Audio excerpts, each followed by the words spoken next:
Informasi dari RRI Manado, RRI Gorontalo, RRI Tahuna, dan RRI Talaut dalam Lintas Magota.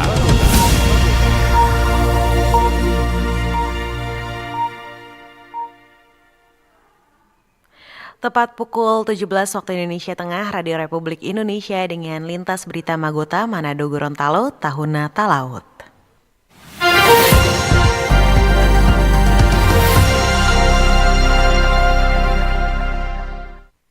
Selamat sore para pendengar, kita berjumpa dalam rangkaian Lintas Magota bersama saya Jihan Umar. Kita ikuti berita dari RRI Manado. Bakti sosial berbagi kasih dan membersihkan tempat ibadah serta donor darah mewarnai kegiatan Basarnas Manado memeriahkan Hari Bakti Basarnas ke-53 tahun 2025. Sejumlah kegiatan akan dilaksanakan dan direncanakan Basarnas Manado dalam rangka memperingati Hari Bakti Basarnas ke-53 tahun 2025. George Randang, Kepala Basarnas Manado mengatakan, Basarnas secara nasional melaksanakan berbagai kegiatan, salah satu diantaranya bakti sosial. Khusus Basarnas Manado, bakti sosial yang dilakukan seperti berbagi kasih dan melakukan bersih-bersih tempat ibadah. Dalam rangka Hari Bakti Basarnas yang ke-53, Basarnas secara nasional melaksanakan beberapa kegiatan, salah satunya kegiatan bakti sosial. Dan khusus untuk kantor SAR Plaza Manado atau Basarnas Sulut, kami mengadakan aktivitas bakti sosial membantu masyarakat dalam konteks selain berbagi kasih, kami juga melaksanakan kegiatan bersih-bersih tempat ibadah. Dan membersihkan ada beberapa tempat, salah satunya masjid yang berada di daerah Minahasa Utara. Randang menambahkan, selain berbagi kasih dan bersih-bersih tempat ibadah, juga akan dilaksanakan kegiatan donor darah. Sementara untuk kalangan internal, akan dilakukan berbagai lomba yang sifatnya membangun kebersamaan sehingga dapat memperkuat kerja semua jajaran Basarnas Manado ke depan. Roy Pesak melaporkan. Lintas Magota, Manado, Gorontalo, Tahuna, dan Talaut.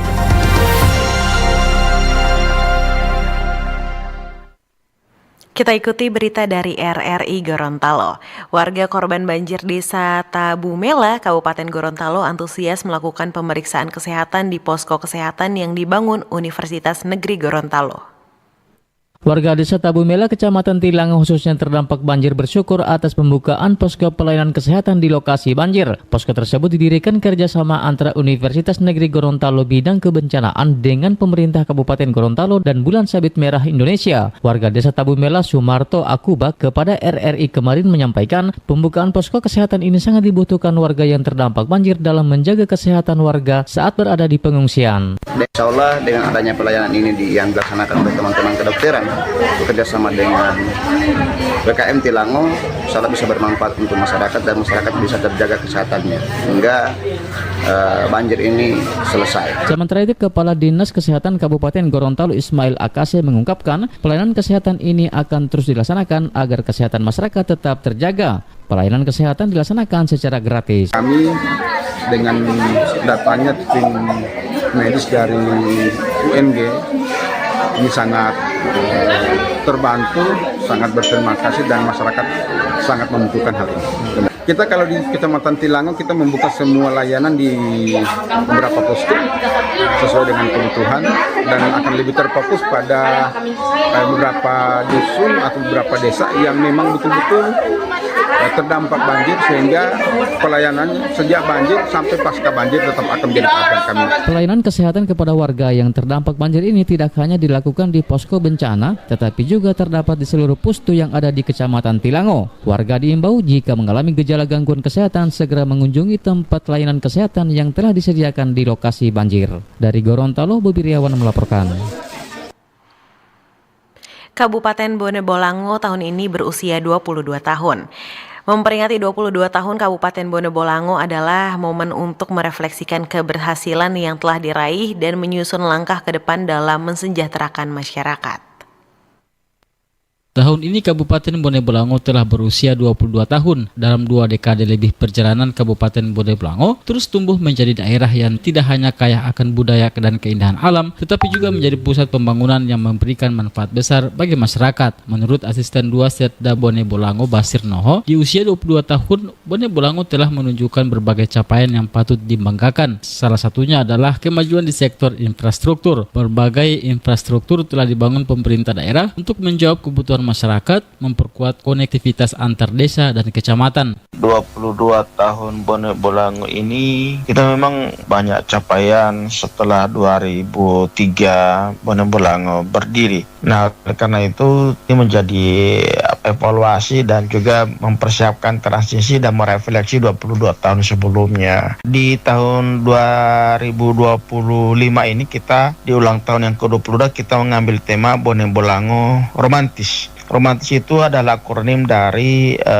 responsif, mandiri, transparan, dan sinergis. Kenapa ini menjadi tema? Ini bagian pertama, bagian refleksi dari capaian-capaian yang sudah dilakukan 22 tahun Bone Bolango. Yang kedua, ini akan menjadi harapan baru, semangat baru pada masa transisi pasca Pilkada serentak di 2024.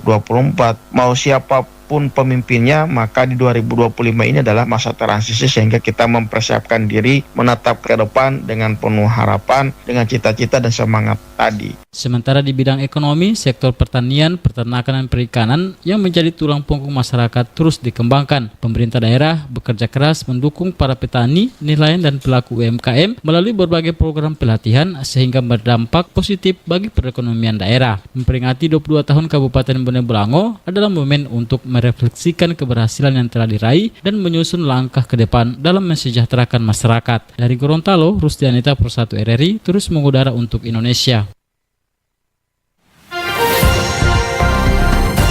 Lintas Magota, Manado, Gorontalo, Tahuna, dan Talaut.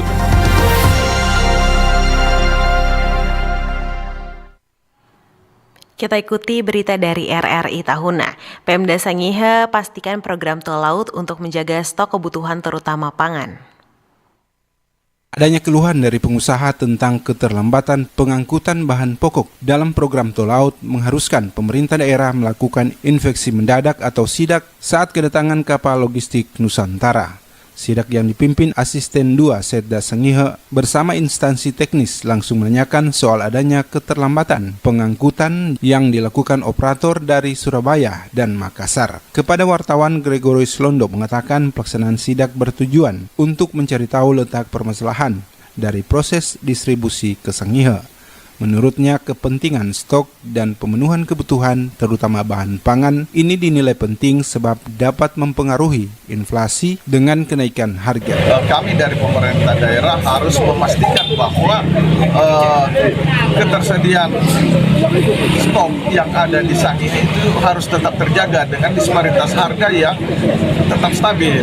Jadi jangan sampai karena keterlambatan ini lalu terjadi kekosongan stok di Tahuna, harga akan naik. Inflasi kan nah itu akan berakibat pada inflasi. Dari hasil konsultasi dan koordinasi yang dilakukan, sejumlah bahan pokok terutama beras gagal diangkut di kapal logistik Nusantara dengan berbagai alasan. Gorilono memastikan terhadap permasalahan ini pemerintah daerah akan melakukan berbagai langkah ke depan agar kebutuhan daerah tetap terjaga dengan stok yang memadai. Beberapa pimpinan perangkat daerah yang ikut dalam sidak diantaranya Kepala Dinas Perindustrian dan Perdagangan Sangihe, Tovan Ponto, selaku inisiator bersama pejabat teknis lainnya.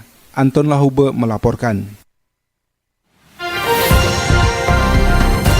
Lintas Magota, Manado, Gorontalo, Tahuna, dan Talaut.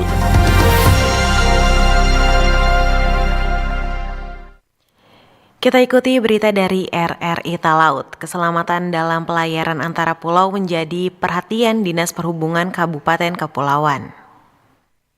Cuaca di Kepulauan Talaut saat ini sedang ekstrim. Gelombang laut tinggi yang disertai tiupan angin cukup kencang membahayakan bagi aktivitas laut. Pemerintah daerah melalui Dinas Perhubungan terus melakukan pengawasan terhadap transportasi laut berupa speedboat dan perahu motor yang beroperasi. Kepala Dinas Perhubungan Leida Dahlan melalui Kepala Bidang Lalu Lintas dan Angkutan Robinson Bungkuran mengatakan, pihaknya sudah menempatkan petugas di lokasi, terutama mengawasi perlengkapan keselamatan juga muatan. Terkait juga dengan kapasitas muat daripada speed itu sendiri, karena mengingat ini cuaca yang tidak bersahabat dalam melakukan pelayaran. Di sini kami juga menekankan untuk kapasitas muat penumpang harus tidak melebihi daripada kapasitas muat speedboat itu sendiri, karena ini mengantisipasi jangan sampai terjadi hal. Ditambahkan imbauan tentang pelayaran terus disampaikan. Para pemilik speedboat dan angkutan laut lainnya diharapkan tetap mematuhi aturan dan mengutamakan keselamatan dalam pelayaran.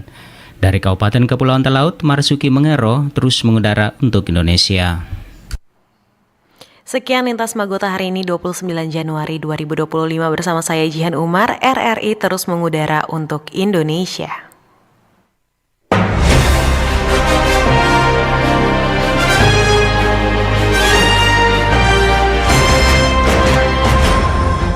Demikian informasi dari RRI Manado, RRI Gorontalo, RRI Tahuna, dan RRI Talaut dalam Lintas Magota.